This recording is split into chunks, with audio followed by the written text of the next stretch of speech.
kira-kira fisika ini saya udah berapa persen bisa mengerjakan gitu ya. Misalnya baik tanpa melihat buku atau pun melihat buku catatan.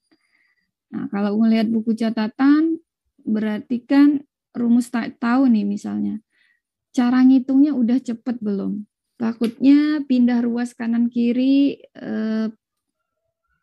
tambah kali baginya takutnya belum lancar banget. Kalau udah lancar alhamdulillah kan. Berarti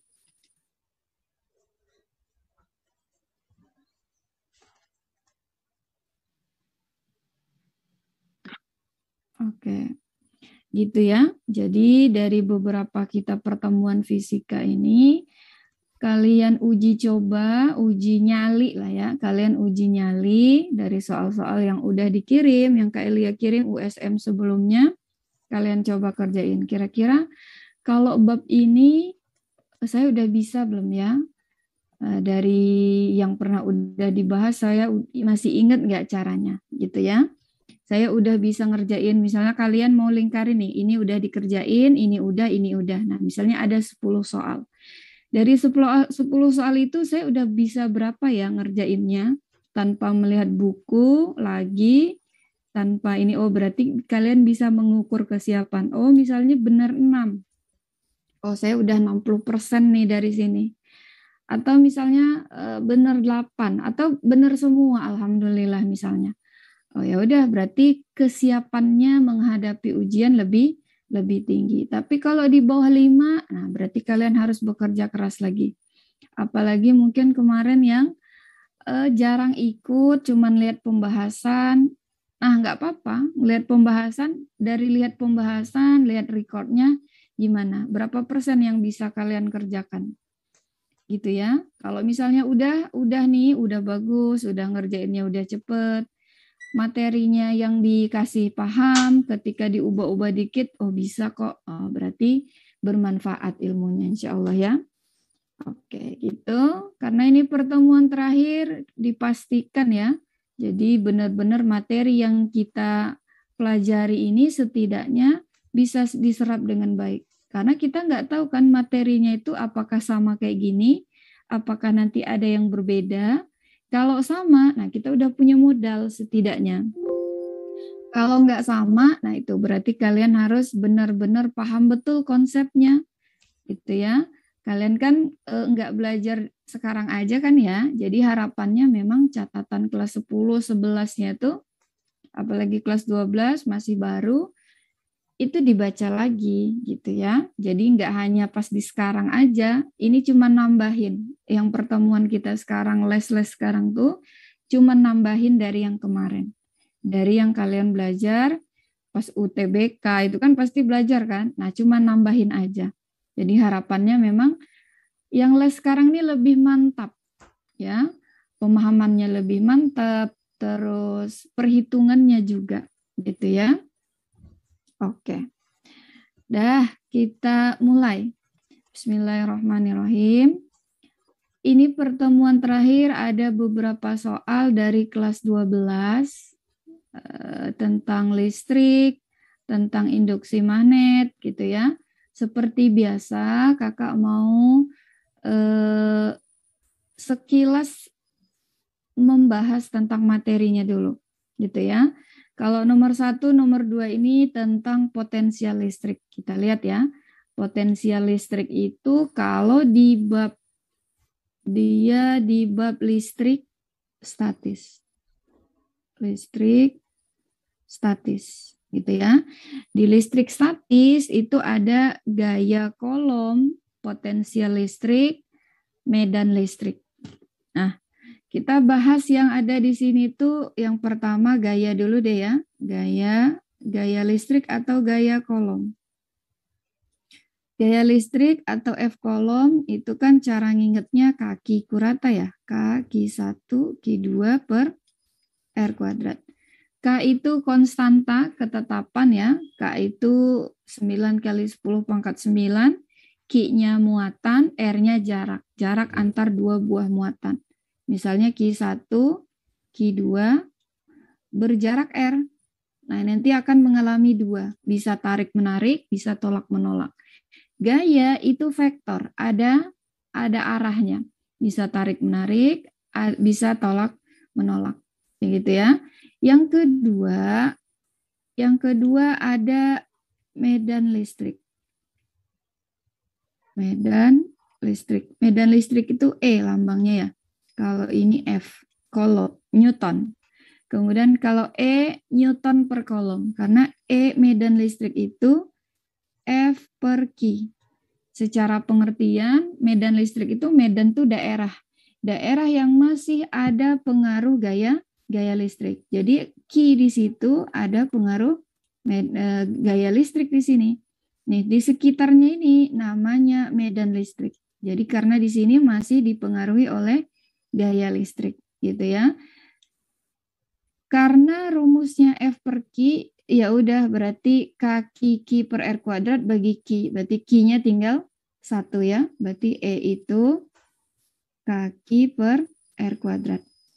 Nah, medan listrik juga vektor karena ada gaya di sini, ada arah dia. Arahnya terhadap titik tertentu, misalnya muatan ini terhadap titik A, yang jaraknya R gitu ya. Terhadap titik ini, nah titik ini ada dua arahnya, bisa tolak-menolak, bisa menjauhi, bisa mendekati, tergantung jenis muatannya. Kalau muatannya positif dia menjauhi, berarti dia ke kanan. Kalau muatannya negatif berarti mendekati, artinya ada arah, gitu ya. Nah yang ketiga yang dibahas di sini tuh potensial listrik.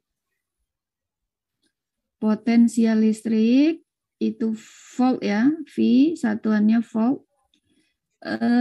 Dia skalar ya, skalar. Jadi nggak lihat arah menjauhi, mendekati, tarik menarik nggak ada. Kalau dia skalar berarti apa? Dijumlahin aja nanti, ditotalin, di perhitungan. Kalau dia min berarti dikurang, kalau dia plus berarti dia dijumlah, gitu ya. Berarti V-nya itu kaki per R aja. Hampir sama kayak medan listrik. Kalau medan listrik kaki R kuadrat, kalau ini kaki per R aja. Dan dia skalar. Kalau muatannya negatif ya udah berarti totalnya nanti dikurangin. Kalau dia positif berarti totalnya dijumlahin. Kalau medan listrik totalnya sesuai arah ini. Kalau dia tadi ke kanan sama ke kiri, misalnya titik itu, berarti diselisihkan. Kalau sama-sama ke kanan berarti dijumlahkan. Sama-sama ke kiri dijumlahkan. Gitu ya. Nah, potensial listrik dan medan listrik ada yang di bola berongga. Ada yang di bola berongga. Ada syaratnya nih. Kita lihat ya. Ada bola misalnya. Di permukaannya itu ada muatan, ada Q ya, ada Q, bisa muatan positif atau negatif. Nah ini titik pusat, ini jari-jari. Ini jari-jari R besar ya, jari-jarinya R besar kita lambangkan. Nah nilai medan listrik dan potensial listrik di bola berongga itu beda-beda. Yang pertama, kalau misalnya di dalam bola, kalau di dalam bola kan berarti jaraknya lebih kecil dari jari-jari ya. Kalau di dalam bola posisinya, di dalam bola berarti R-nya itu lebih kecil dari jari-jari. Jaraknya yang kita mau cari lebih kecil dari jari-jarinya. Misalnya jari-jarinya 10, yang ditanya saat 5 cm dari pusat, berarti kurang dari jari-jari gitu ya. Berarti kalau medan listriknya E-nya 0. Kenapa? Karena nanti dia menjauhi nih, menjauhi muatan positif. Jadi cenderung keluar dia, bukan ke dalam bola, berarti nilainya 0 yang di dalam gitu ya. Karena muatannya positif. Berarti kalau pada jarak di dalam bola yang kurang dari jari-jari tadi, ini kan menjauhi ya, berarti dia keluar. Kalau keluar permukaan bola, berarti di dalamnya kosong, E-nya bernilai 0, gitu ya. Sedangkan V-nya V-nya karena potensial itu skalar tadi sama kayak jari-jari dia. Jadi yang kita masukkan bukan 5 tapi 10. Yang kita masukkan jari-jari. K, Q per R. Walaupun R yang ditanya itu kurang dari jari-jari. Jadi dianggap dari permukaan sampai pusat potensialnya sama. Gitu ya. Nah ini E-nya, ini V-nya. Yang kedua, kalau dia pas di permukaan. Di permukaan bola. Atau R-nya itu sama dengan jari-jari. Tepat di permukaan. Tepat di kulit bola. Gitu ya.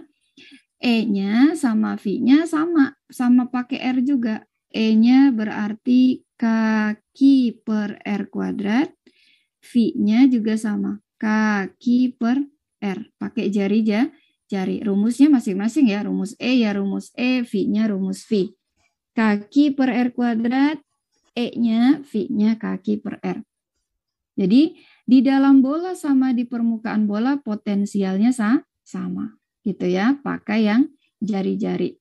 Nah, terakhir yang ketiga, kalau dia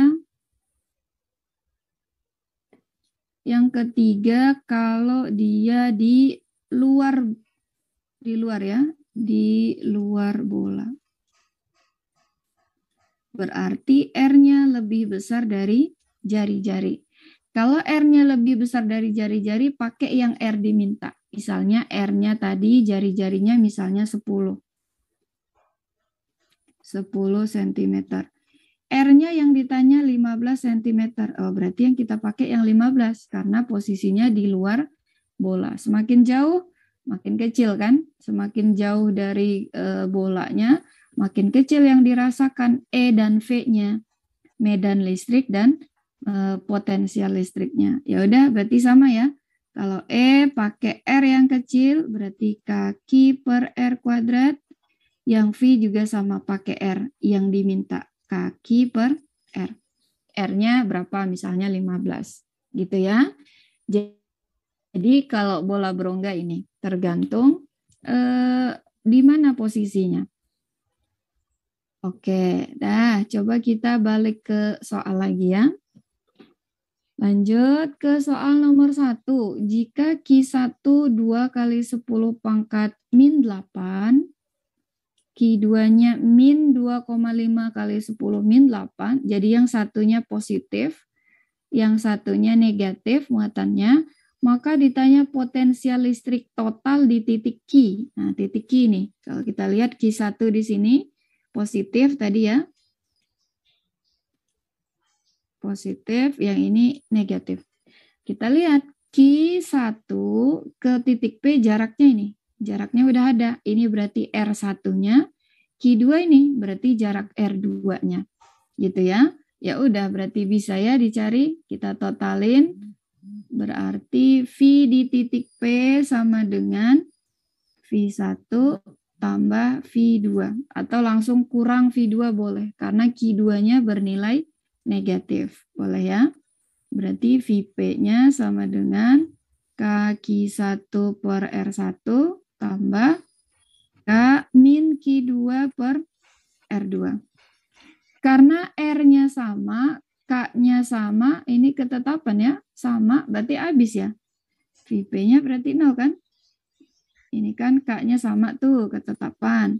K itu 9 kali 10 pangkat 9. Q1, Q2 itu sama, cuman beda plus minus aja. Sama kan? Nanti positif kurang negatif habis ya. Karena apa? R-nya juga sama. R-nya 5 cm, 5 kali 10 min 2 meter. Karena positif negatif, Q-nya sama, ya udah berarti ginilah kita tulis lah ya.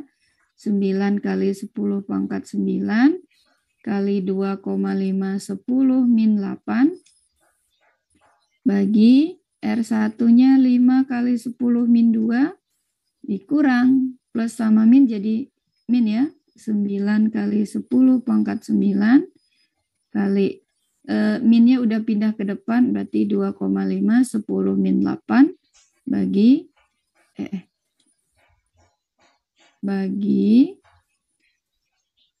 5 kali 10 min 2 juga.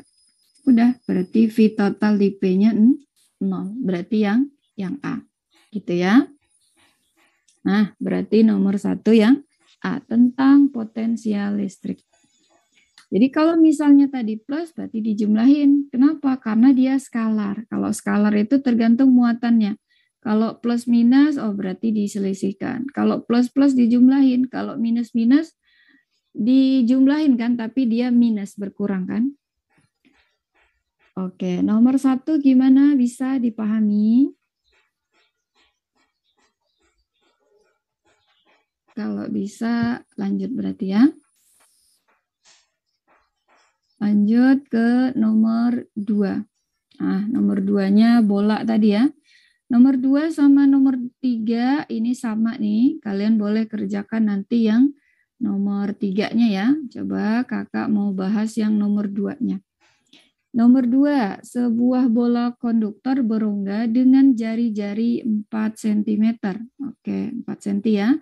Diberi muatan Q-nya 0,2 mikrokolom. Titik A, B, dan C berturut-turut jaraknya 2 cm, 4 cm, dan 6 cm dari pusat bola. Maka potensial listrik di titik C berapa? Oke, kalau kita lihat, tadi diketahui jari-jarinya 4 cm, sedangkan C itu 6, yang ini ya. RC itu 6 cm. Berarti dari sini kita dapat bahwa R lebih besar dari jari-jari. Kalau lebih besar dari jari-jari berarti pakai R ya.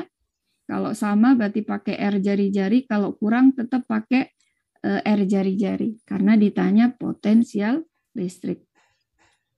Ya udah, berarti dapat nih. Maka VC-nya kaki per RC. Gitu ya. Nah, tinggal masukkan nilainya. 9 kali 10 pangkat 9.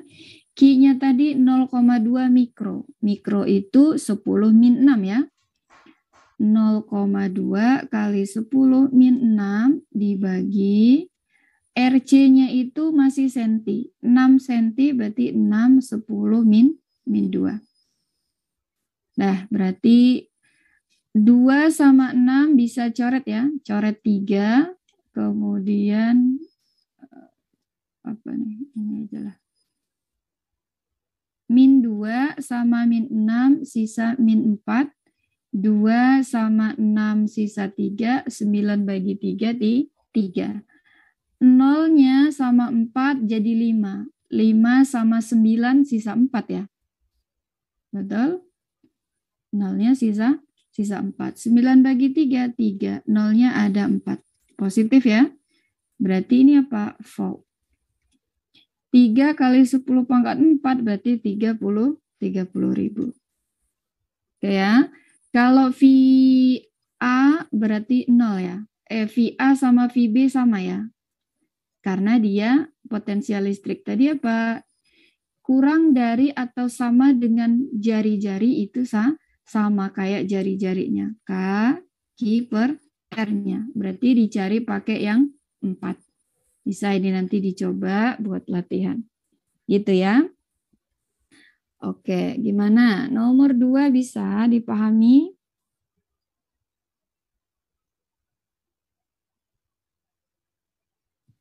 Oke. Mudah-mudahan bisa ya. Oke, nanti yang nomor 3 dicoba ya. Buat PR USM Unsri 2018. Oke, kita lanjut nomor 4. Nah, jadi memang kalau lihat dari tipe soalnya yang banyak itu ditanya potensial listrik ya. Potensial listrik. Nah, kalau nomor 3 ada medan listrik juga.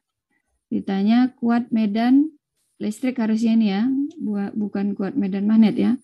Kuat medan listrik dan potensial listriknya. Nah, sama. Berarti ditanya E dan V-nya gimana? Pakai yang tadi ya, karena masih bola konduktor kan? Tuh, bola berongga. Boleh dikerjakan nanti dicoba. Kita lanjut dulu ke nomor 4. Sebuah bola logam yang berjari-jari, jari-jarinya 20 cm, diberi muatan hingga potensialnya. Nah, kita nggak dikasih tahu nih, diberi muatan, muatannya berapa nggak dikasih tahu. Potensialnya segini, 200 volt. Maka potensial di suatu titik yang berada 10 cm dari pusat adalah berapa? Karena titiknya 10 cm dari pusat, berarti kan R-nya itu kurang dari jari-jari ya. Karena jari-jarinya tadi ini 20 cm. Maka jari-jarinya 20 cm, V-nya 200 volt. Maka saat R-nya 10 cm, berarti ini tuh R-nya kurang dari jari-jari, maka V-nya berapa? Gitu ya. Harusnya sama ya, harusnya sama kan. Tadi kita udah ingat kan konsepnya bahwa R kurang dari atau sama dengan R, V-nya sama, yaitu pakai kaki per R-nya jari-jari. Ya udah, harusnya 200 juga. Tapi kalau mau pembuktian boleh. Berarti langkah pertama gimana? Langkah pertama kita cari dari yang tadi dulu. Cari Q-nya dulu berarti ya. Cari Q-nya dulu berarti dari V sama dengan kaki per R. Awalnya kan di itu kan. Awalnya di permukaan kan, di jari-jari. V-nya ada, K-nya tetapan, R-nya ada, 20, Q-nya dapat. Gitu kan. Berarti Q-nya V kali R per K. Nah, karena R kurang dari R itu tetap pakai V kaki per R, ya udah masukkan lagi ke sini. Tetap harusnya 200. Sama lah ya, nggak usah lah ya. Nah, sama dia. Kecuali kalau dia di luar. Kalau di luar kan harus dicari nih. Jadi dari informasi pertama itu dapat key. Karena tadi di awal kita nggak dikasih tahu nih. Key-nya sebesar berapa. Nah, dapatnya dari situ. Dari sini nih, informasi sini. Kaki per R, R-nya 20 misalnya. Ditanya berapa R yang 25, berarti Q-nya dapat dari sini. Dapat dari 200 volt, dapat Q, baru cari V yang ditanya R-nya berapa, misalnya 25, 30 gitu ya. Nah, dapat. Karena ini udah tahu kita bahwa R kurang dari atau sama dengan itu, di permukaan sama di dalam bola itu sama, berarti V-nya 200 juga. Gitu ya. Kalau kita nggak kita masukkan 10 nih. Mungkin ada jawabannya di sini, tapi salah. Oke, gitu ya. Paham ya? Nomor 2, 4, paham ya? Tentang potensial listrik di bola berongga.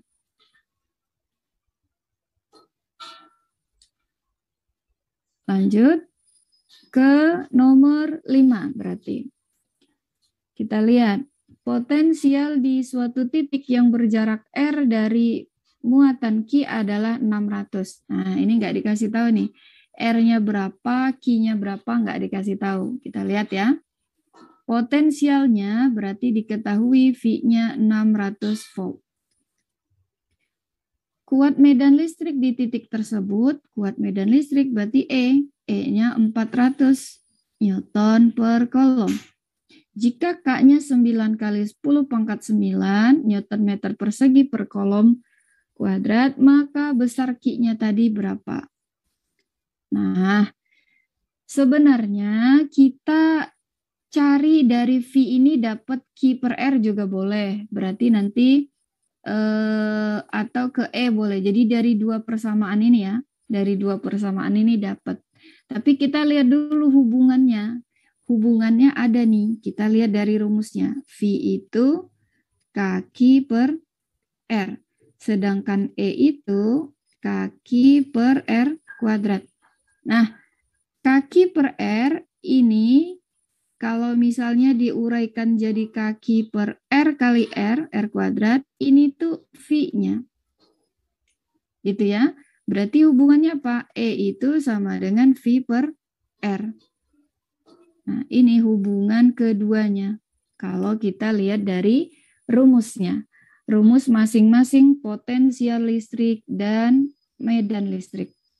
Berarti kita bisa langsung cari dari sini. E sama dengan V per R, dapat R gitu ya. VE sama dengan V per R.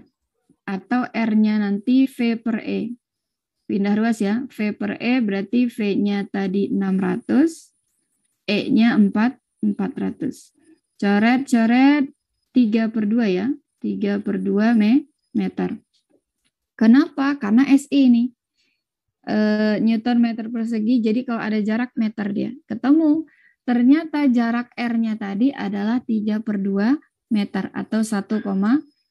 Terus Q-nya dari mana? Ambil dari salah satu, dari E boleh, dari V boleh ya. Kalau misalnya nggak mau kuadrat, oh berarti dari V aja, berarti V sama dengan kaki per R, boleh kan? Dari E juga boleh, harusnya jawabannya sama. V-nya tadi 600. K-nya 9 kali 10 pangkat 9. Q-nya ditanya. Dibagi R-nya barusan dapat 3 per 2. Q-nya dapat nih. Q sama dengan, ini pindah ke sini kan. Terus ini bagi nanti ya. Berarti 600 kali 3 per 2. Berapa tuh? 900 ya. Ini pindah ke atas kan. 6 kali 3 per 2, 600. Ke sini aja deh. Maka Q sama dengan 600 kali 3 per 2 bagi 9 kali 10 pangkat 9. Nah, Q-nya dapat. 6 kali 3, 18. 18 bagi 2, 9. 900. 9 kali 10 pangkat 2 lah ya. Bagi 9 kali 10 pangkat 9. 9, 9, 1, 2 sama 9, coret tinggal 7, naik jadi negatif. 10 min 7 kolom. Tinggal pindahin kalau dia mikrokolom atau apa, tinggal diubah lah ya sesuai pilihannya. Atau bisa juga ini 0,1 mikrokolom, boleh kan? Mikro itu jadi 6 ya. Oke, terus berarti jawabannya ini ya. 1 kali 10 min 7. Oke lah. Gak ada ini kita anggap min ya. Min.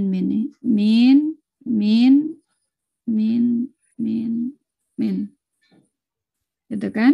Berarti yang B ya harusnya. 1 kali 10 min 7. Ini kan prediksi soal, berarti soal dari kakak ya. Artinya mungkin ada yang kurang nambahin, kurang ketik tadinya.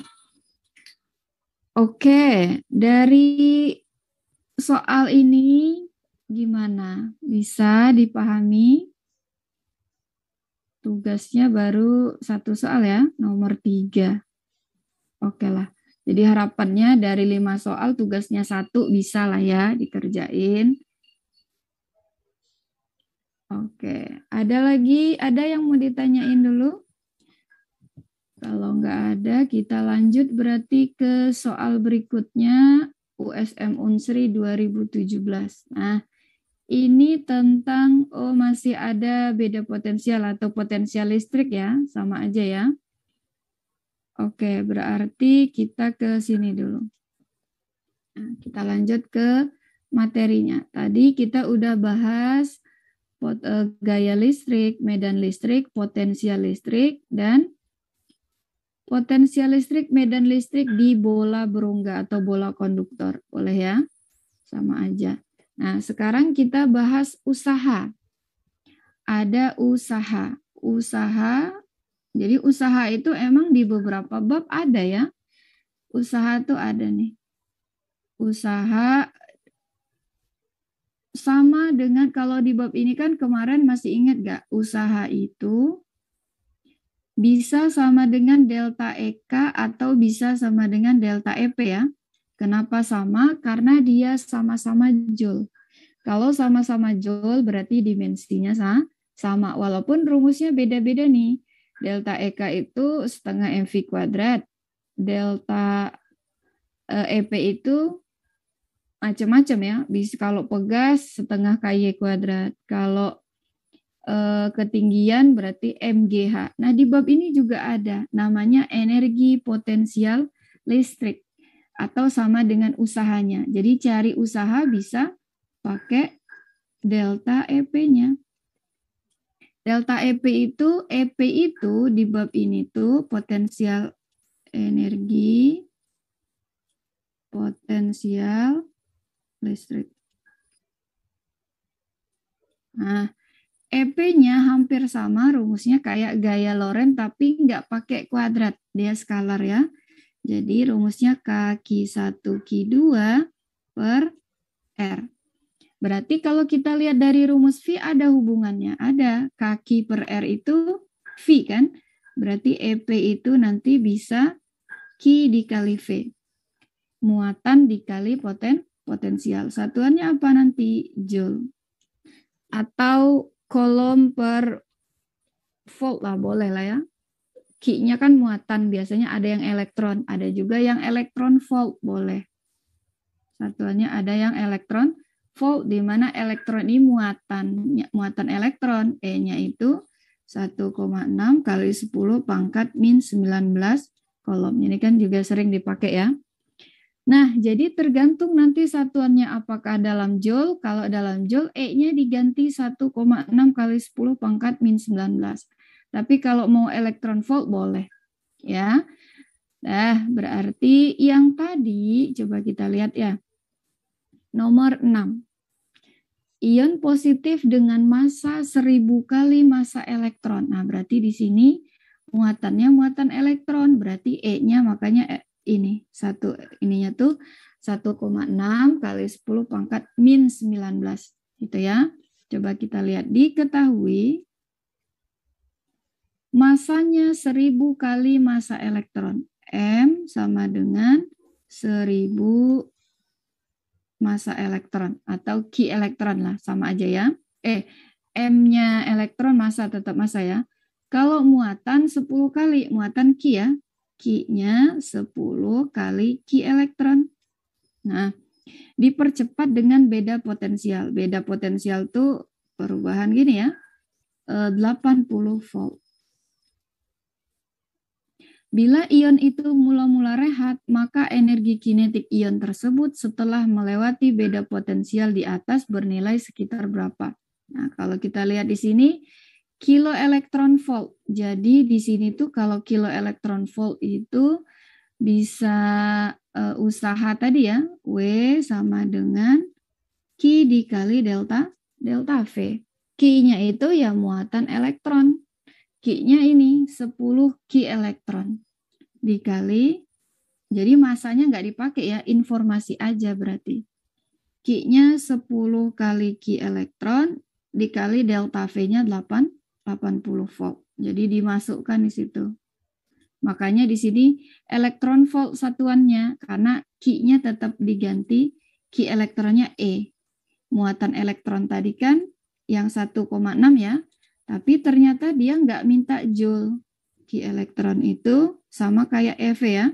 1,6 kali 10 pangkat min 19.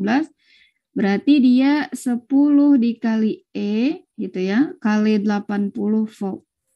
Makanya elektron volt di sini jadi satuannya 800 elektron volt. V-nya V besar ya, karena dia potensial. Nah, kalau kecil tuh kecepatan. 800 elektron volt ini minta dalam kilo. Ya udah berarti mundur 3 kan. Jadinya dia 0,8 kilo elektron volt. Berarti yang D kan. Gitu ya. Jadi tergantung. Tapi kalau misalnya nanti joule, berarti Q elektron ini diganti 1,6. 10 dikali 1,6 kali 80. Nah, udah SI semua berarti joule dia. Gitu ya. Dah, ini usahanya. Tapi kalau misalnya bisa jadi nggak kayak gini tipenya. Delta V-nya ditanya. Delta V-nya cari. Misalnya ada bola nih. Ada bola berongga. Misalnya ini ya, kasih contoh. Nah, misalnya ada bola berongga. Kemudian titik A-nya di permukaan, jari-jarinya diketahui lah ya, misalnya R1. Nah, misalnya R1. Kemudian berarti kan di sini ada potensial. Kalau ada muatan, ada jarak, ada potensial. Kita kasih nama VA. Kemudian VA-nya kan bisa dicari nih. Kaki per RA kuadrat. Atau R1 gitu ya. R1 lah. Karena di sini R1, kita ganti R1. R1. R1 aja ya, nggak pakai kuadrat karena V. Nah, berapa usaha yang dibutuhkan untuk memindahkan muatan lain ini atau muatan A ke titik tak hingga misalnya, atau ke titik C nih. Titik C-nya misalnya di sini. Ini titik C. Titik C dari permukaan ini misalnya jaraknya berapa gitu ya. R2 lah misalnya. Ya udah, berarti potensialnya ada dua, ada VA, ada VC. Berarti usahanya gimana? Usaha itu yang ini tadi. Usaha bisa energi kinetik, bisa energi potensial tadi kan. Berarti usahanya delta EP. Delta EP itu nggak ada nih. Kaki per R, kaki 1 Q2 per R-nya nggak ada, tapi adanya delta V. Jadi usahanya itu delta P. Kalau EP-nya Q dikali V, berarti usahanya Q kali delta V. Jadi harus ada deltanya, gitu ya. Berarti usahanya apa? Q dikali V akhir kurang V awal. Akhirnya VC, berarti VC kurang VA. Jadi VC VA-nya cari dulu. Ya, dapat usahanya nanti. Q, VC-nya yaudah berarti kaki per RC kurang kaki per RA. Ketemu usahanya, gitu ya. Ada juga kayak gini, yang disuruh cari manual. Kalau yang tadi kan udah dikasih tahu, V-nya udah ada 80 volt. Nah, kalau itu kasusnya kalau misalnya belum ada, ya udah berarti kita cari dulu, gitu ya. Jadi usaha itu ada perubahan delta V-nya.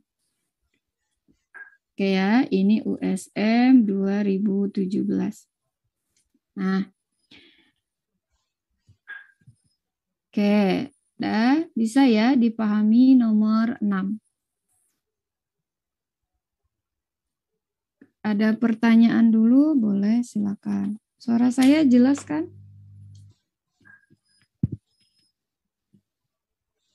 Jelas, Kak. Jelas ya. Oke, kalau nggak ada pertanyaan berarti kita lanjut ke nomor 7 itu tentang kapasitor. Sama nomor 8 tentang kapasitor. Oke, kita ke ini dulu ya. Ini materi masih bab listrik statis. Ada kapasitor. Nah, kemarin di kelas 12 ada listrik dinamis atau listrik arus searah, ada listrik statis. Nah, listrik statis kalau di listrik dinamis itu alatnya namanya resistor R. Kalau di listrik statis ini alatnya namanya kapasitor gitu ya. Nanti kan di arus bolak-balik dibahas semua tuh. Ada R, ada L, ada C, RLC. Nah, jadi kalau di listrik statis ada alat namanya kapasitor. Kapasitor itu C lambangnya, satuannya farad. Farad atau F ya. Bisa mikrofarad, milifarad, farad aja boleh. Pokoknya dia satuannya farad. Kemudian kapasitor juga bisa dirangkai seri dan paralel. Kapasitor itu sama kayak pegas. Kemarin kan kita udah belajar pegas ya. Ada pegas seri, ada pegas paralel. Nah, kalau pegas seri, rangkaian seri itu ya sejajar gitu ya. Nah, ini lambang kapasitor. Ini C1, ini C2. Ini dihubungkan dengan sumber tegangan A, B misalnya.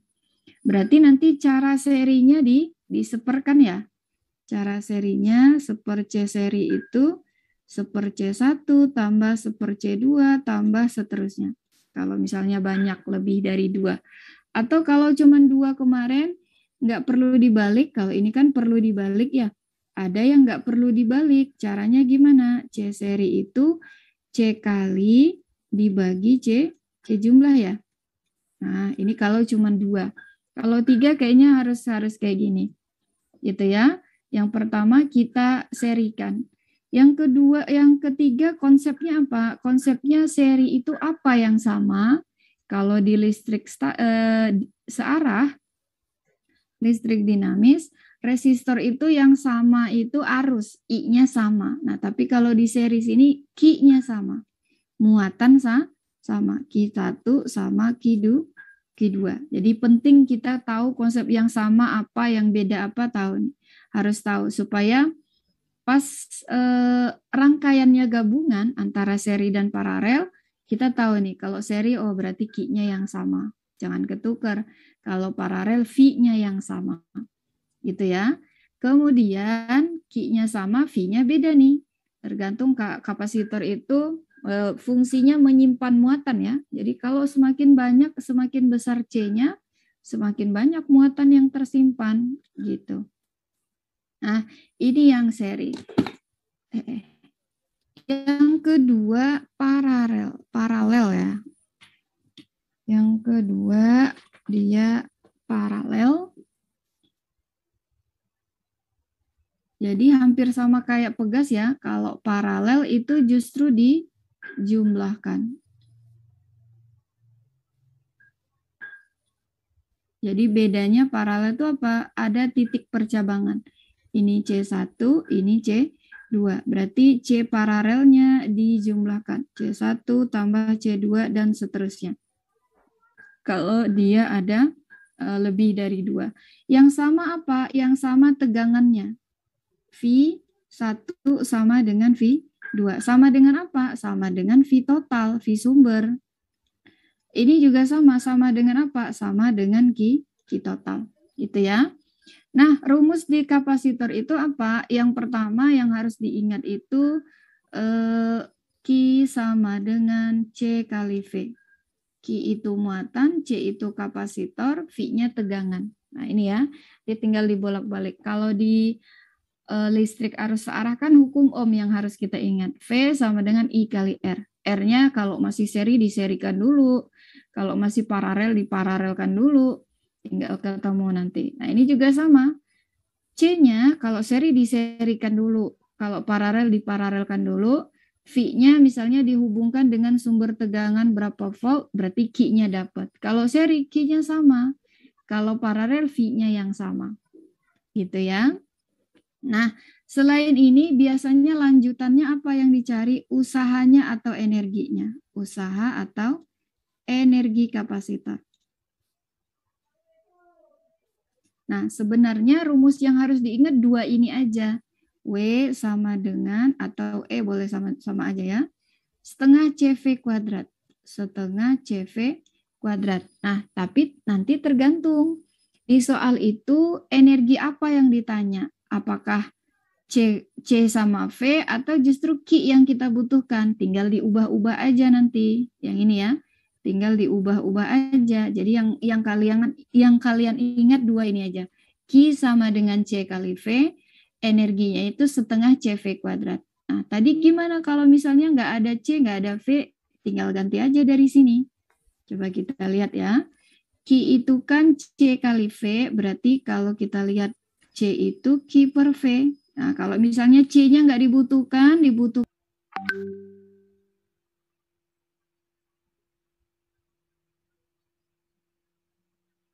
V sama dengan V kuadrat. Coret-coret, oh berarti bisa juga rumus energi ini. Setengah Q kali V. Nah, boleh nih rumus energi. Kemudian diganti V itu Q per C. Kalau misalnya nggak ada V-nya Q per C diganti. Ya udah, berarti W sama dengan setengah C, V-nya kuadrat diganti ini. Q per C dikuadratkan. Berarti setengah C, Q kuadrat per C kuadrat. Ini kan habis nih. Berarti usaha bisa juga pakai ini. Setengah Q kuadrat per C. Kalau misalnya nggak hafal semua ya, jadi bisa kayak gini. 2 ini aja yang diingat. I sama dengan C kali V. W sama dengan setengah CV kuadrat. Oke ya. Nah, berarti kita masuk ke soal yang tadi. Kapasitor. Kapasitor ada C1-nya 1 mikrofarad, C2-nya 2 mikrofarad, C3-nya 3 mikrofarad, dipasang seri dan diberi tegangan total 220 volt. USM Unsri 2015. Nah, kenapa tadi konsepnya kita harus tahu betul? Karena apa? Karena bisa jadi kita nggak perlu ngitung. Kita nggak perlu ngitung, kita pakai konsepnya aja. Pakai perbandingan lebih besar, sebanding gitu-gitu. Bisa aja kan? Coba ya, kita lihat ya. Nomor 7. Nomor 7, ada 3 dan dirangkai seri. Ini kan? Kalau kita lihat, berarti ini misalnya titik A, ini C1, C2, C3. Ini titik B. VAB-nya dihubungkan tegangan total kan. Ini C1, C2, C3. VAB-nya 220 volt. Nah, karena seri ditotalkan dulu nih. Berarti 1 C seri, 1/1 tambah 1/2 tambah 1/3. Jadiin 6 ya. 6. Supaya 6 ini kali 6, 6 kali 2 itu ya. Ini kali 3 ya. Berapa tuh? 6, 9, berapa? Ini supaya 6 kan kali 6, tambah, ini kali 3 ya? Ini kali 2, betul ya? Betul? Berarti ini, tambah ini ya. Nah, berarti 11 kan? Ini masih 1 C seri, berarti dibalik C serinya 6/11 mikrofarad. Karena kita belum ubah tadi, masih mikrofarad. Betul ini C serinya? Nah, jadi langkah pertama kita bisa totalin dulu. Berarti ini ketemu duluan nih. C totalnya 120, salah ya. 120 mikrofarad, salah. Ini yang langkah pertama bisa kita cari C totalnya. Kemudian besarnya Q1, Q2, Q3 sama. Betul nggak? Pernyataan 1. Betul. Betul, karena apa tadi? Rangkaiannya seri. Seri itu Q sama. Walaupun kita nggak hitung dulu nih. Q-nya sama. Konsepnya kalau ditanya Q-nya berapa, baru kita pakai Q sama dengan C kali V ya. C total kan udah ada. Nah, berarti kalau misalnya kita mau cari nih, kita mau kerjain, berarti Q sama dengan C kali V.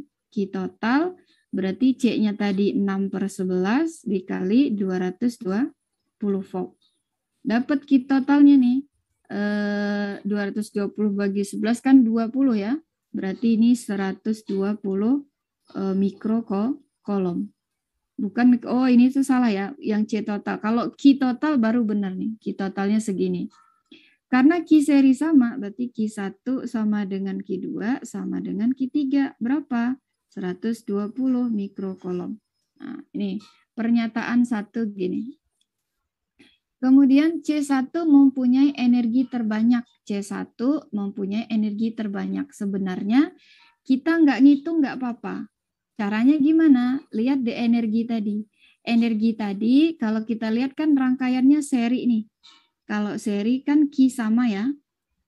Q sama. Kalau kita mau bandingkan mana yang lebih besar, berarti jangan ada yang Q. Berarti pakai setengah CV kuadrat. Nggak boleh ada Q, karena Q1, Q2, Q3 kan dianggap sama ya. Berarti 2 ini nggak bisa dipakai. Yang dipakai ini. Setengah CV kuadrat. Bentar. Setengah CV kuadrat. Betul ya? Berarti karena seri Q-nya sama, berarti pakai W sama dengan setengah CV kuadrat. Nah, kalau kita lihat hubungannya, V-nya beda ya. Seri itu V-nya beda. Semakin besar C-nya, kan kalau lihat dari Q sama dengan C kali V, C dan V itu berbanding terbalik ya. Artinya kalau C1-nya kecil, kemungkinan V-nya besar. Ya kan? Karena Q-nya sama tadi. Berarti V-nya paling besar. V1 paling besar dari V2 dan V3. Jadi lihat hubungannya. C dan V ini berbanding terbalik. Karena kalau kita pindahkan sama dengan ini. Nah, berbanding terbalik kan? Karena Q sama, kita abaikan aja. Berarti C dan V berbanding terbalik. C1 energinya terbanyak. Berarti kalau kita lihat dari sini V-nya besar. C-nya kecil, V-nya besar. V-nya dikuadratin. Betul berarti kan? Kalau besar dikuadratin paling besar kan? Jadinya ya makin besar kan? Gitu. Jadi harusnya betul. Coba kita cek. Nah, caranya gimana? Tadi kan Q-nya sama, ya udah kita cari satu-satu dulu. Memang panjang kalau misalnya ini. Kita cari satu-satu ya. Kita taruh di sini. Di sini. Q-nya kan tadi udah ada. Berarti kalau mau cari V1, Q1 sama dengan C1 kali V1. Q1-nya berapa? 1 mikrofarad. Maaf. Q1-nya 120. 120 sama dengan 1 kali V1. V1-nya dapat. V1-nya 120 volt. Kalau dikuadratkan makin tinggi kan? 120 kuadrat. Makin banyak. Q2 sama dengan C2 kali V2. Q2-nya sama 120. C2-nya 2 kali V2. Nah, ini 60 nih cuman.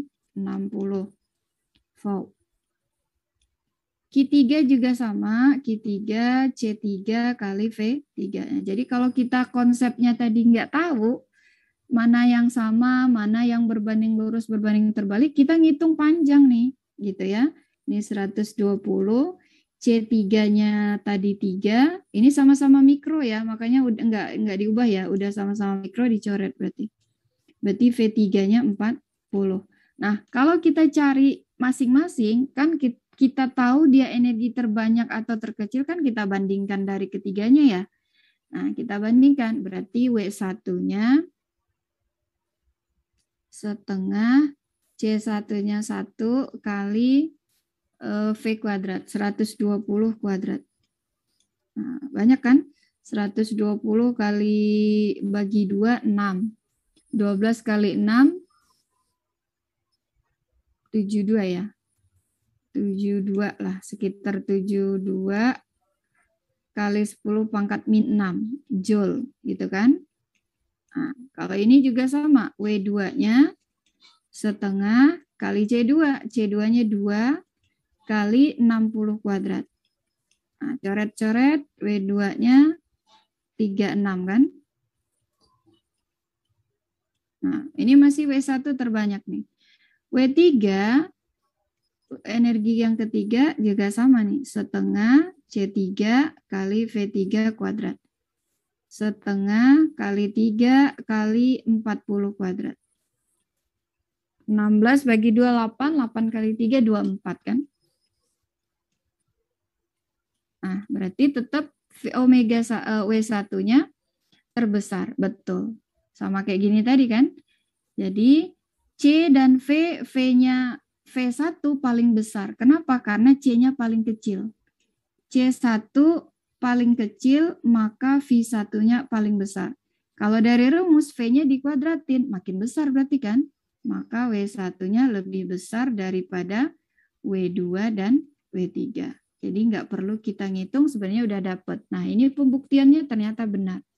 W1-nya 7.200 mikrojoule. Nah, berarti ini 1 benar, 2 benar, kemungkinan 3 juga benar ya, karena satunya benar. Pada C3 beda potensialnya paling kecil, ya betul ya. Ini kan udah kita buktikan. Yang tadi 120, 60, 40. Berarti betul. Atau dari mana tadi? Dari sini juga. Yang ketiga tuh sama kayak gini. Q per V sama dengan C. Kalau di sini kan C3 tuh paling besar. C3 paling besar dari C2 dan C1. C dan V hubungannya terbalik. Kalau C3 paling besar berarti V3-nya paling kecil. Pusing nggak kalau terbalik kayak gini? Enggak ya, lihat hubungannya aja. Kalau Jadi berbanding lurus dan terbalik itu lihat dari rumusnya harus sama dengan kayak gini. Struktur rumusnya posisinya gimana?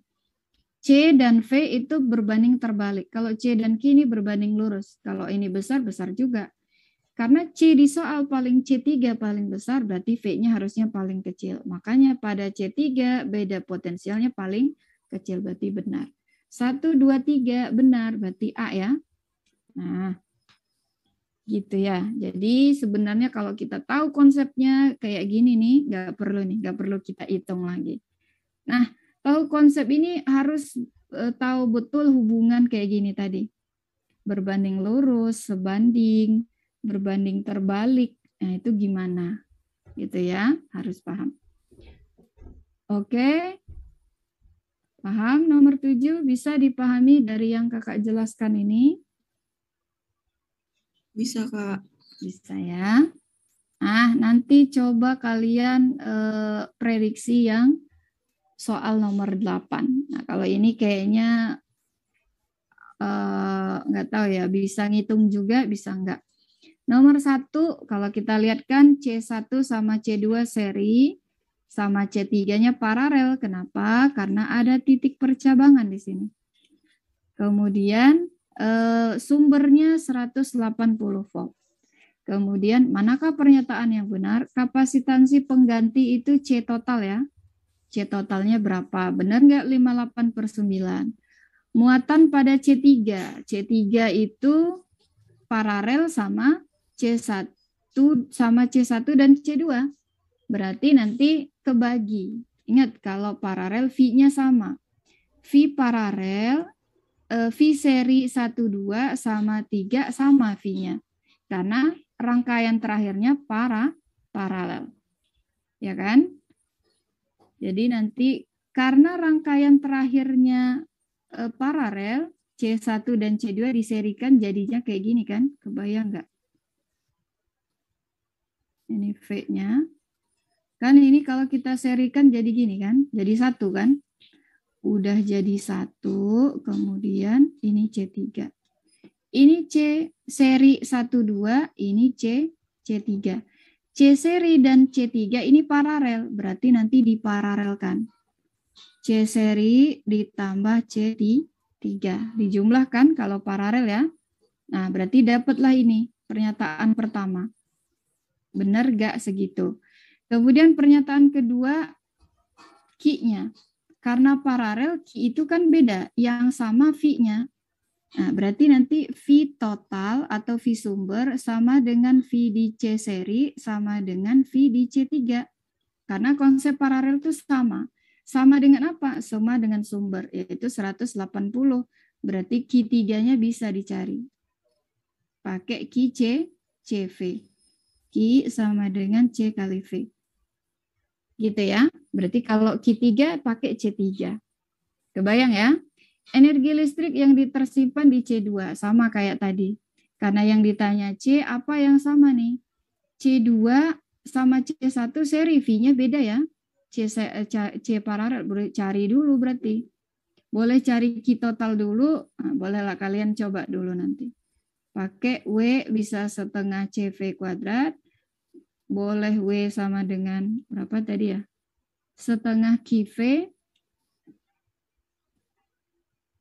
Karena memang kalau rangkaian tuh nggak terpaku satu cara, banyak cara dia. Q kuadrat per C. Nah, ini boleh. Oke ya, yang ini. Yang keempat, beda potensial kutub-kutub kapasitor C1 sama C3 apakah sama? C1 sama C3. Nanti dicoba ya. Nomor 8. Oke, baru 2 kan latihan soalnya ya.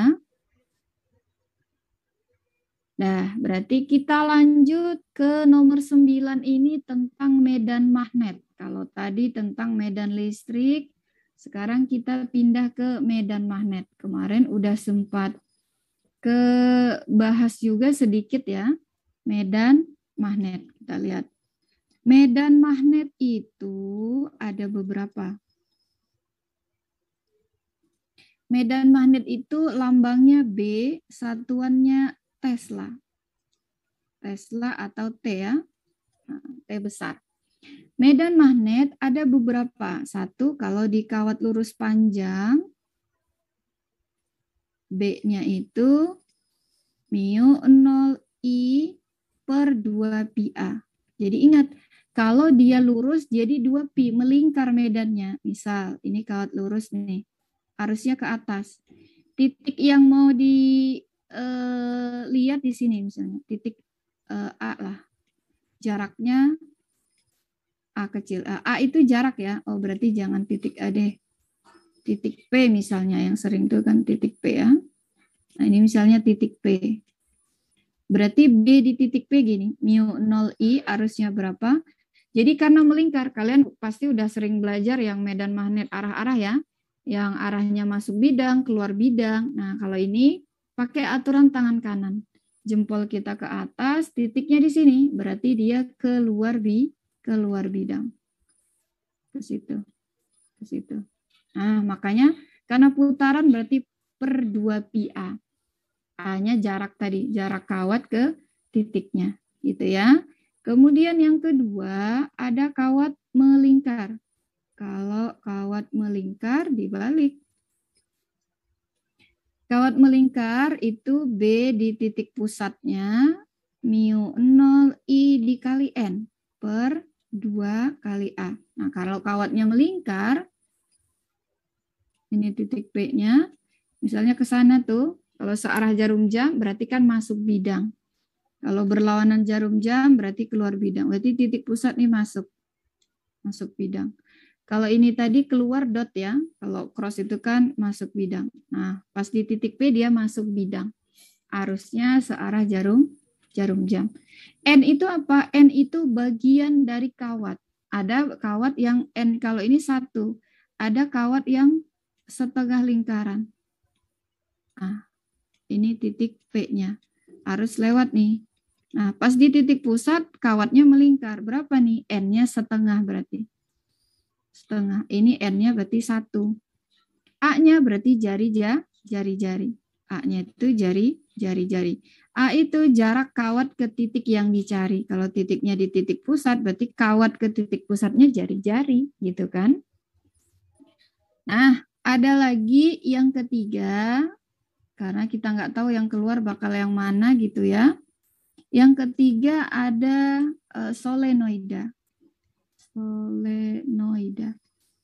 Solenoida itu kumparan ya, kawat ini. Nah, kalau solenoida dengan panjang kawatnya L misalnya, ada 2 nih. Ada yang dicari di ujung-ujungnya atau di titik tengahnya. Nah, solenoida B di ujung itu mu 0IN, karena ada N itu lilitan kawat, dibagi kalau di ujung per 2L. Karena ujung 2L panjang kumparannya. Kalau di tengah, B di tengah itu per L aja. Mu 0IN per L aja. Gitu ya. Jadi makin banyak kumparannya, kalau kita lihat hubungannya B sama N itu berbanding lurus. Berarti kalau makin banyak kumparannya, B-nya kemungkinan makin besar gitu ya. Kalau L-nya makin panjang, B-nya makin kecil karena hubungannya terbalik. Gitu ya. Jadi kalau solenoida harusnya dikasih tahu nanti kumparannya berapa. Nah, yang terakhir, yang keempat ada toroida. Ini yang sering ya, 4 ini yang sering. Toroida itu udah kawat melingkar, terus di pinggirnya, di sekitarnya itu ada lilitan kawat. Nah, kayak gitulah. Gitu ya. Ini titik P-nya yang dicari. Rumusnya B di titik pusatnya itu mu 0IN per 2πa. A-nya sama kayak tadi, jari-jarinya. Nah, jadi bisa nanti kalian bedain ya. Oh, kalau melingkar mu 0IN. 2A ini 2πa karena dia luas lingkaran kelilingnya ya, kelilingnya. Oke, nah yang sering dipakai ini 4 ini. Nah, bisa kalian nanti pahami Kalau misalnya ada soal tentang kawat lurus, kawat melingkar, solenoida, dan toroida. Gitu ya. Coba kita lihat nomor 9. Nah, nomor 9 ini USM Unsri 2019, dia minta rumus aja, nggak ngitung. Kita lihat ya. Titik P berjarak D dari suatu kawat penghantar yang sangat panjang. Berarti kan kalau kita gambarin titik P berjarak D dari suatu penghantar. Jaraknya D dari suatu kawat penghantar yang sangat panjang dan berarus I. Arusnya nggak dikasih tahu arahnya kemana, yang penting I. Medium di sekitar kawat itu memiliki permeabilitas mu-nya. Mu nolnya mu gitu ya. Maka besar induksi magnet titik P-nya berapa? Berarti kawat lurus. Yang tadi kan berarti B titik P itu mu 0 I per 2 pi A. Nah, udah tinggal kita ganti mu nolnya mu, I-nya I per 2 pi. Jarak tadi yang ini berarti kali D. Ya udah mu I per 2 pi D. Berarti yang C ya. Mu I per 2 pi D. Betul ya? Gitu. Kalau kawat melingkar nanti bisa dicoba juga. Nah, yang ini. Kalau kawat melingkar ini prediksi soal ya. Nanti dicoba. Tadi kalau kawat melingkar gimana? Dicoba ya. Kalau kita lihat di sini arusnya 40 ampere. I-nya udah ada. Jari-jarinya 2 cm atau A-nya ya. Ini A-nya. Karena yang ditanyanya di titik P. Kuat medan di titik P. Berapa medan magnet di titik P. Kalau kita lihat ini enggak satu lingkaran penuh ya. Ada N-nya. Nanti dicari berapa N bagian melingkarnya. Oke, dicoba ya.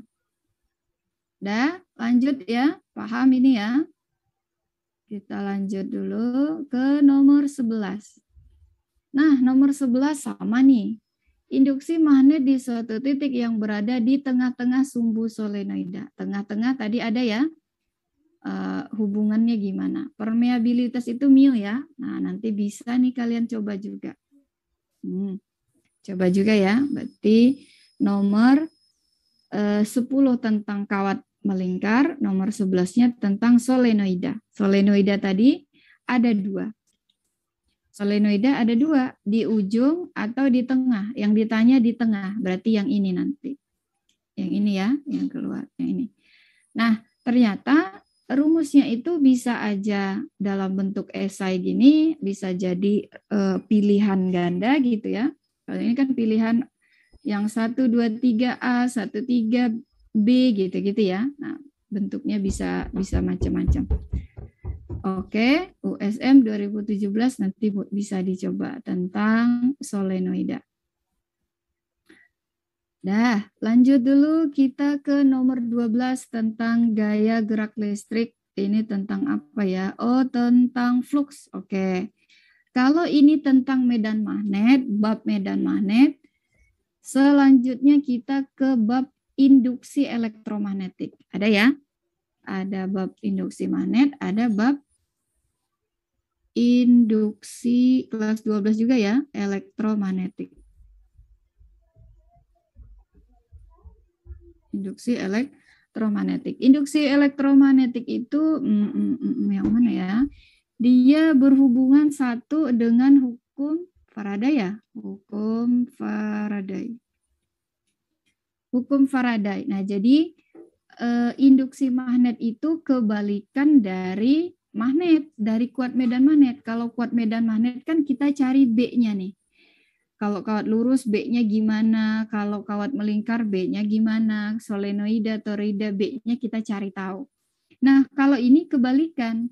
B-nya kita udah tahu, cari arus. Kalau tadi kan arusnya udah tahu tuh, arus mengalir di kawat lurus sekian, B-nya berapa. Nah, kalau ini kebalikan. Kalau induksi magnet ini B-nya udah ada. Nah, ada nggak induksi magnet yang timbul di sini? Ada nggak arusnya gitu ya? Caranya kan yang hukum Faraday itu yang ada galvano gitu ya. Ada kumparan B, nanti di sini ada medan magnet utara selatan didekatkan atau dijauhkan gitu kan. Ternyata kalau medan magnetnya diubah-ubah ada I-nya. Jadi kita mau cari apakah ada timbul I atau enggak. B-nya kita udah ada. Kalau tadi B-nya yang dicari, kalau sekarang I-nya yang dicari.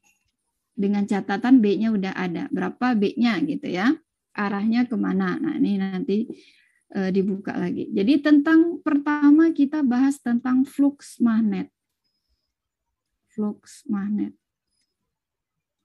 Flux magnet itu ini lambangnya ya. B A cos theta. Jadi flux itu banyaknya medan magnet yang melalui suatu bidang. Jadi misalnya ada bidang A, luas penampang A. Terus ini garis-garis medan magnetnya. Nah, misalnya ke sana tuh. Nah, ini B-nya. Terhadap bidang normalnya, apakah dia membentuk sudut, nanti pakai cos-nya. Misalnya sudut ini ya, berarti cos theta. Itu flux. Jadi flux itu akan timbul GGL, akan timbul gaya gerak listrik. Ya, maksudnya masuknya nanti ke hukum Faraday ini. Hukum Faraday itu GGL min N delta flux per delta T. Jadi kalau fluxnya kita ubah, kan flux di sini ada 3, ada B, ada A, ada sudut. Kalau salah satu dari 3 ini kita ubah, maka akan timbul I. Jadi delta itu perubahan ya, akan ada GGL. GGL akan ada arus nanti. Nah, jadi min N bisa selisih, bisa turunan nih. Diturunkan terhadap waktu. Jadi bisa selisih, bisa turunan. GGL itu sama kayak hukum Ohm, I kali R. Artinya ada I-nya di sini. Ada induksi elektromagnetik. Ada I, dapatlah I-nya dari sini. Nah, jadi apa? Kalau ada induksi magnet, syaratnya tadi ini. Harus terjadi perubahan magnet. Perubahan magnet itu ada B, ada A, ada cos theta. Jadi kalau B-nya kita buat tetap, tapi luas kumparannya kita ubah, tetap ada perubahan, berarti akan ada GGL. GGL akan ada arus. Jadi hubungannya ke sini ya. Maka bisa kita ubah jadi gimana? I kali R sama dengan min N delta flux per delta T. Deltanya bisa selisih, bisa turunan ya. Delta flux per delta T. Nah, ini yang hukum Faraday itu masuk ke sini. Jadi bahas tentang arusnya nanti, arus induksi elektromagnetiknya. Oke, coba kita lihat soalnya. USM Unsri 2013. GGL adalah sumber tegangan yang dihasilkan dari perubahan flux magnet pada suatu kumparan. Betul nggak? GGL itu yang ini ya. Betul pernyataannya? GGL itu dihasilkan dari perubahan flux, benar ya? Dari perubahan flux. Tadi kan rumusnya min N delta flux per delta T. Kalau nggak ada perubahan flux, nggak ada dia. Nggak ada arus yang timbul. Nggak ada GGL. Berarti benar, ini memang sesuai hukum Faraday kan?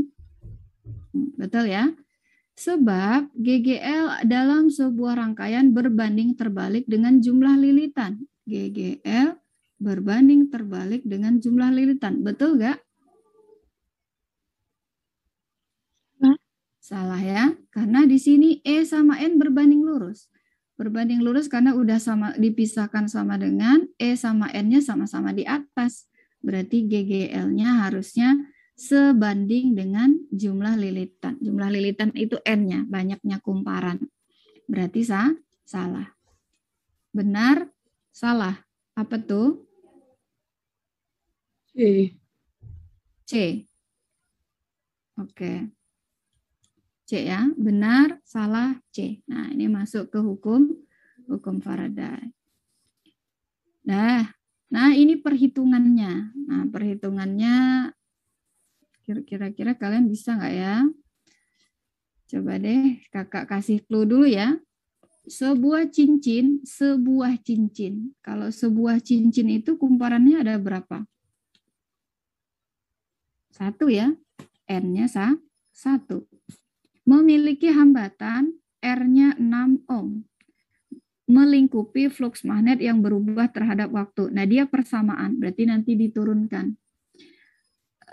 Fluxnya dalam Weber, T-nya dalam sekon, kuat arus yang mengalir berapa saat T-nya 4 sekon. Berarti kan GGL sama dengan min N pakai yang turunan, delta flux per delta T. GGL-nya ditanya I-nya, berarti I kali R sama dengan min N delta flux per delta T. Sebenarnya min ini arah aja ya. Arah aja dia, arah induksi magnetnya nanti. I-nya ditanya, R-nya ada, N-nya ada 1. Nah, tinggal ini tugas kalian, diturunkan. Masih ingat kan turunan? Yang ada T-nya diturunkan. T plus 4 pangkat 3. Siapa yang tahu? Dia turunannya gimana?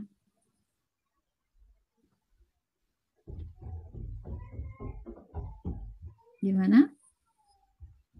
Turunan itu gimana? Berkurang 1 pangkatnya ya. Misalnya gini deh. Misalnya 4T kuadrat. Jadinya berapa turunannya? 8T. 8T. Nah, masalahnya sekarang T-nya dalam kurung nih. Ya. Berarti 2 kali turunin yang pangkat dulu. Di sini ada nggak angkanya? Nggak ada kan?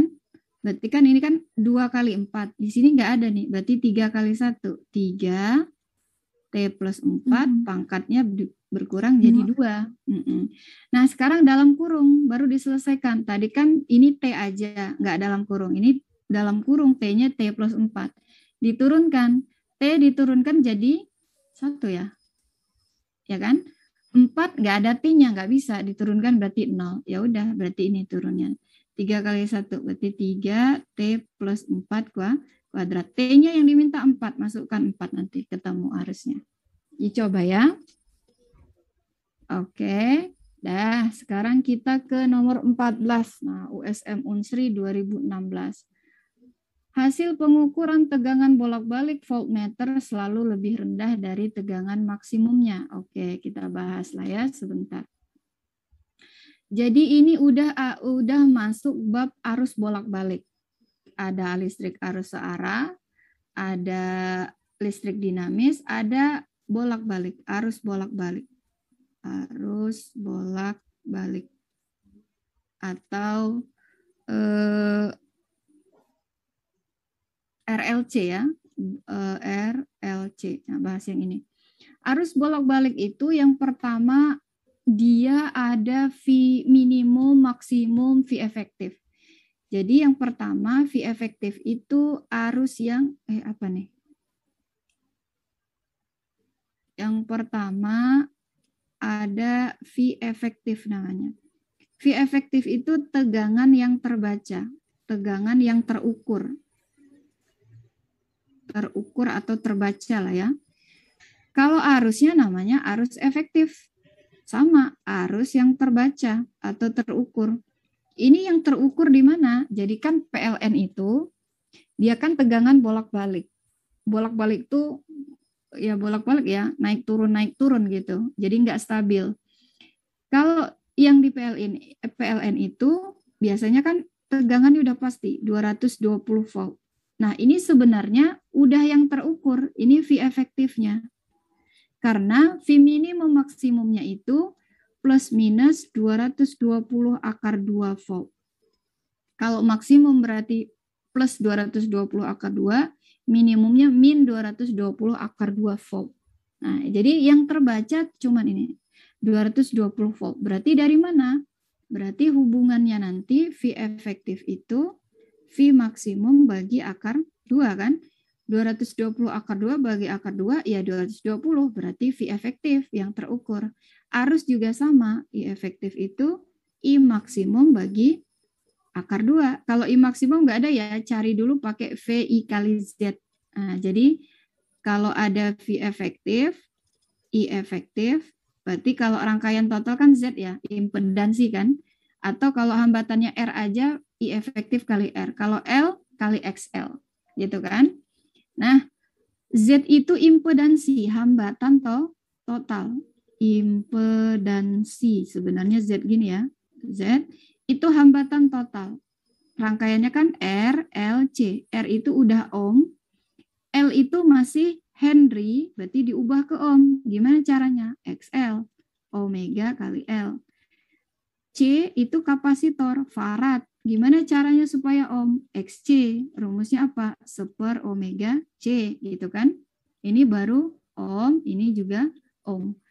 Udah ohm baru dapat Z-nya. Impedansi itu yang akar kan? Akar R kuadrat ditambah XL kurang XC dikuadratkan. Dapatlah nanti I efektifnya. Karena V efektifnya bisa dicari pakai rumus, Z-nya bisa dicari, I efektifnya dari sini. Oke, paham ya? Nah, coba kita lihat. Hasil pengukuran tegangan bolak-balik dengan voltmeter selalu lebih rendah dari tegangan maksimumnya. Betul ya? Yang terukur tadi namanya V efektif. V efektif sama dengan V maksimum bagi akar 2. V maksimumnya tadi 220 akar 2. Hasilnya bagi akar 2 220. Berarti selalu lebih rendah kan? Nah, betul ya? Kalau dari rumus ini ya. Vm bagi, berarti Vm-nya lebih besar. Betul. Sebab tegangan bolak-balik yang terbaca pada voltmeter adalah tegangan efektif. Betul. Yang terbaca itu tegangan ya, efektif. Betul ya? Berarti benar-benar berhubungan. Ini bahas V efektif, ini juga. Berarti A kan? Nah, ini USM Unsri 2016. Lanjut ke nomor 15, ini USM Unsri 2019. Nah, dia bahas tentang reaktansi induktif. Reaktansi induktif itu alatnya L ya. L itu induktor, masih alat. Satuannya Henry. Kalau udah XL itu udah hambatan, namanya reaktansi induktif. Reaktansi induktif. Udah ohm nih kalau gini. Udah ohm. Kalau udah ohm berarti XL-nya rumusnya omega kali L tadi. Kalau C kapasitor, alatnya alatnya namanya kapasitor, satuannya farad. Kalau hambatannya namanya reaktansi kapasitif. Gitu ya. Nah, XL-nya omega kali L katanya. Untuk menaikkan XL-nya dilakukan dengan cara apa? XL-nya harus lebih besar berarti harusnya kan omega besar, L juga diperbesar ya, supaya XL-nya makin besar.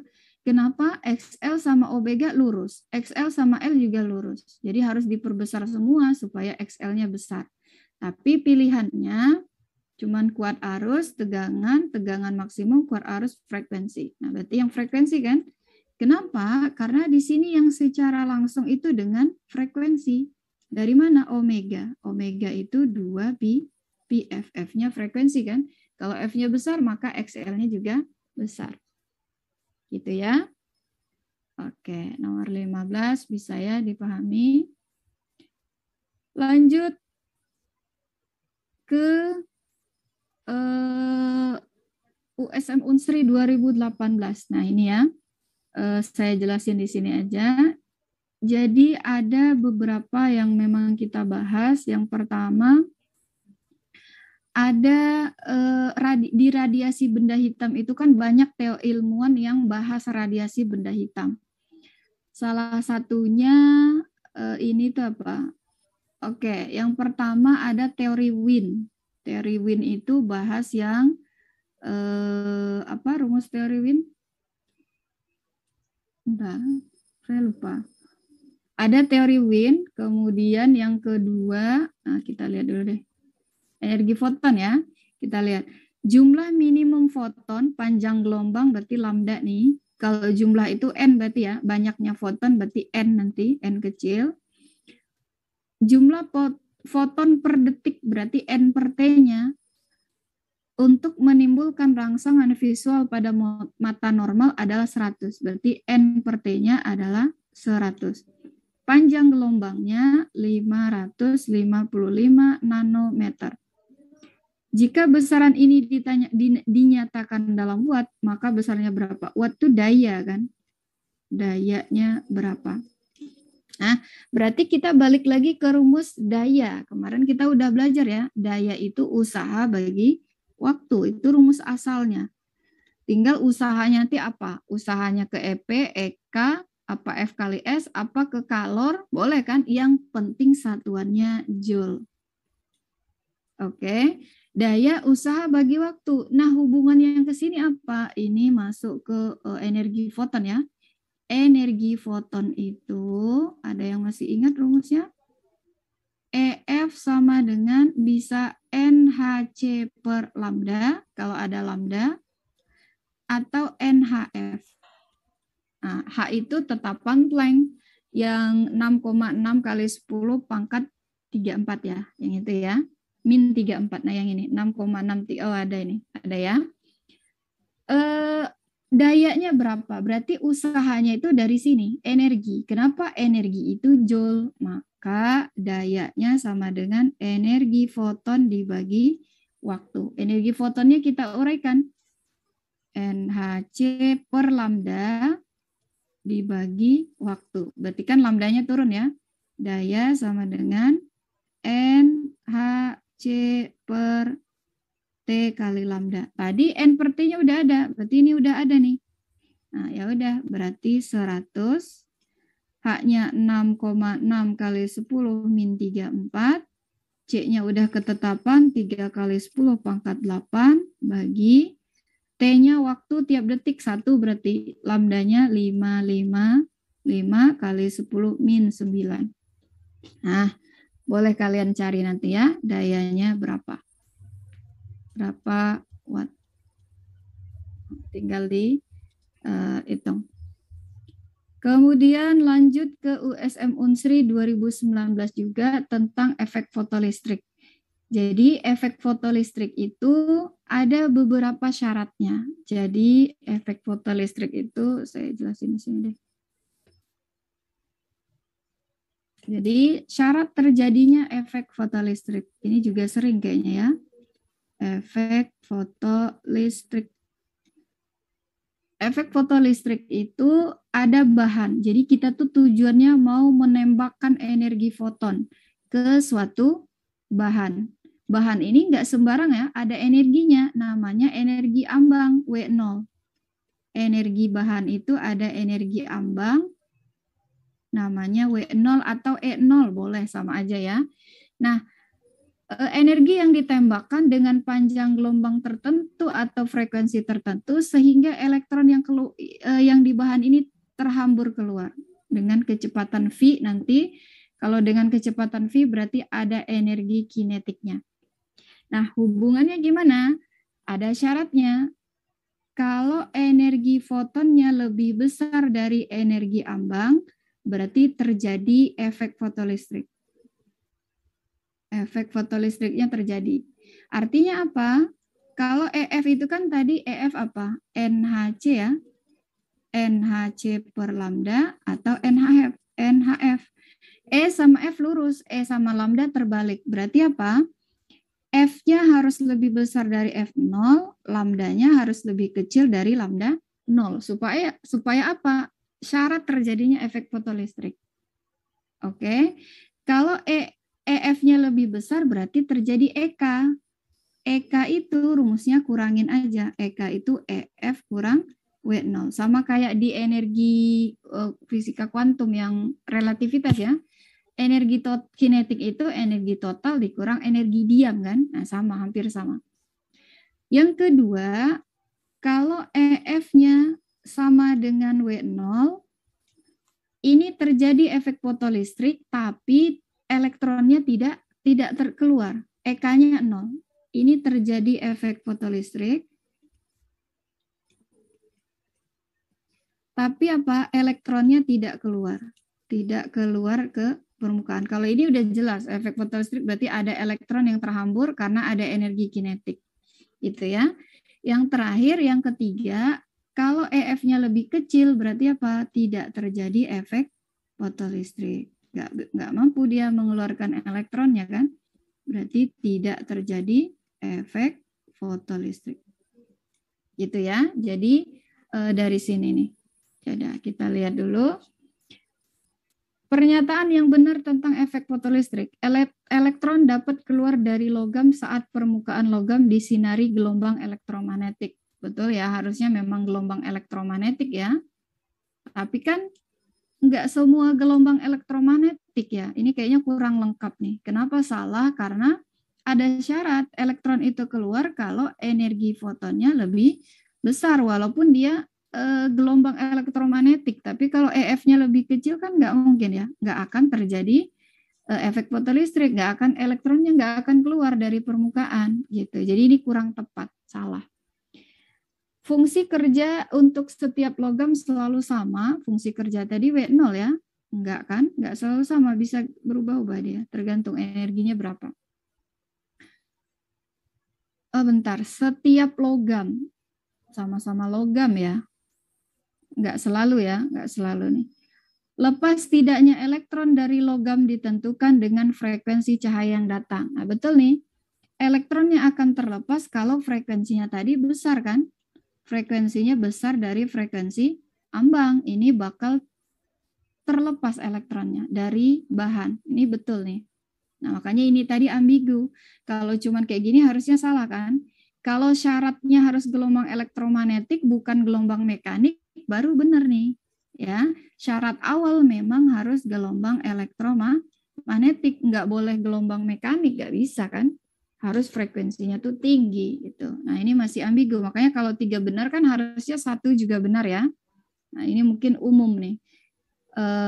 Efek fotolistrik itu harus disinari dengan gelombang elektromagnetik. Nah, baru benar, bukan gelombang mekanik atau gelombang yang lain. Gitu kan?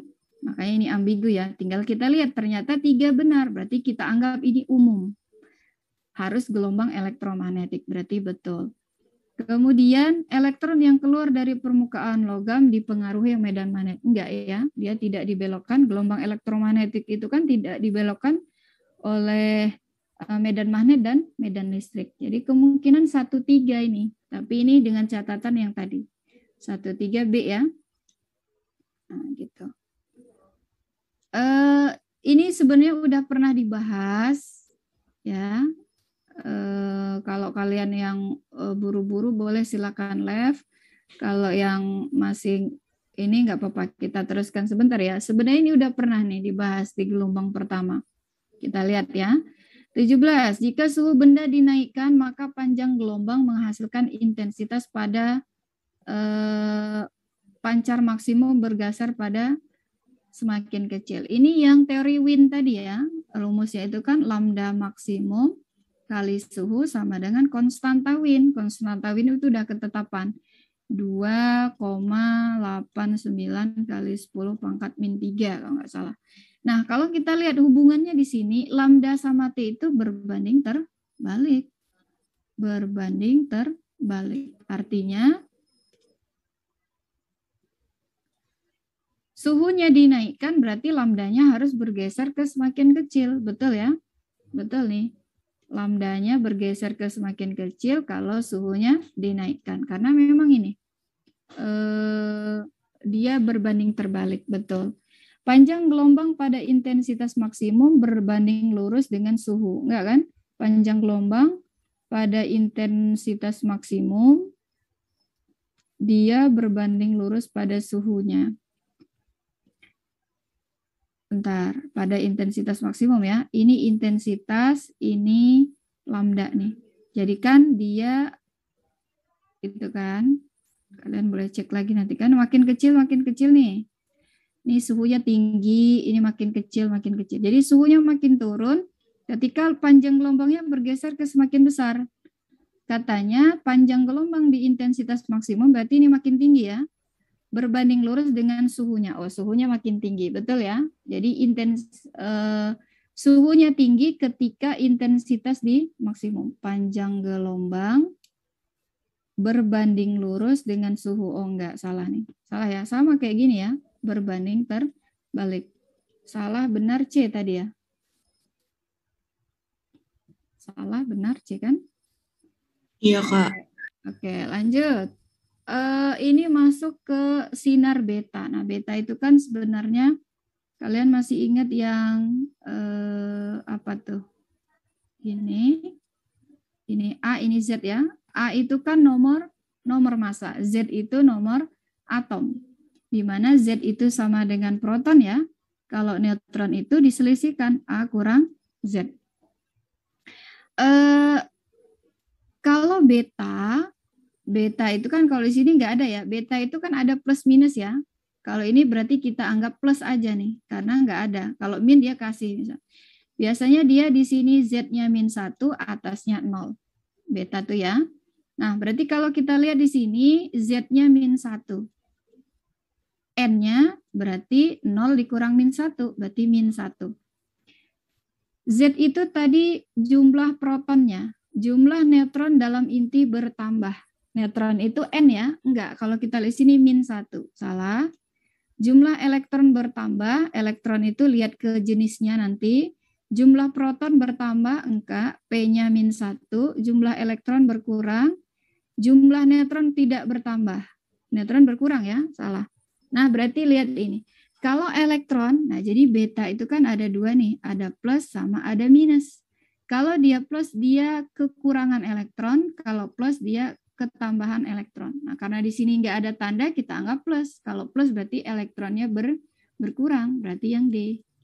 Kalau B ini berarti kalau yang B min. Nah, kita anggap ini yang B plus. Gitu ya. Nah, nanti dibaca lagi ya. Nomor 19, suatu inti radioaktif memancarkan partikel beta tidak mengalami perubahan nomor massa. Nomor massa itu tadi yang di atas ya. 0 sama -1. Ini nomor massa, ini nomor atom. Betul ya? Nomor massanya 0 kan? Partikel beta tidak bermuatan. Muatannya ini kan? Muatannya -1. Berarti salah. Benar salah C juga ya? Oke, terakhir. Tentang bilangan kuantum. Bilangan kuantum itu ada bilangan kuantum, ada 4 ya. Ada N, bilangan kuantum utama. Bilangan kuantum utama ini bahas tingkatan energi. Tingkatan energi. Apa lagi? L ya. L, orbital. Orbital itu bahas subkulit atom. Subkulit atom itu yang SPDF itu ya. Tingkatan SPDF. Kulit atom ini bahas ke momentum nanti. Ini benar jadi. Ini tuh benar. Bilangan kuantum orbital menentukan besar momentum. Karena apa? Momentum itu kalau di sini tetapan Planck L plus 1. Jadi L-nya menentukan momentum juga. L-nya berapa nih? Baru dapat momentum, betul kan? Jadi menentukan momentum sudut dari bilangan kuantum orbital betul. Ini yang pertama, ini yang kedua. Yang ketiga itu M. M itu magnetik ya. Kalau magnetik ini dia menentukan apa ya? Arah. Magnet arahnya, arah kalau entar lupa. Ada yang tahu F magnetik apa? Kalau S itu spin kan? Kalau spin itu arah putarnya ya, menentukan arah